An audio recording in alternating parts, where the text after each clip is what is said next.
කුඩා සතුන්ගේ පුංචි ගමේ ජීවත් වුණා පුංචි මියෙක්. අද මට ලොකු ඇඩ්වෙන්චර් එකක් හොයාගන්න ඕන.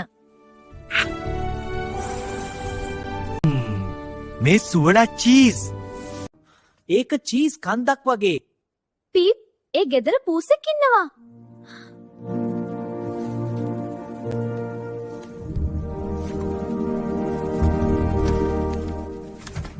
මට මියෙක්ගේ සූටක් දැනෙනවා. ලිපිමන්ලග අදහසක් තියෙනවා. මොකං?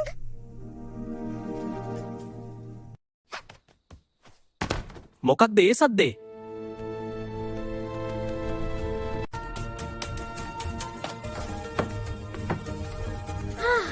චීස් වෙලා. අයියා! අයියා! පීප්, මෙහෙම සාර්ථකයි.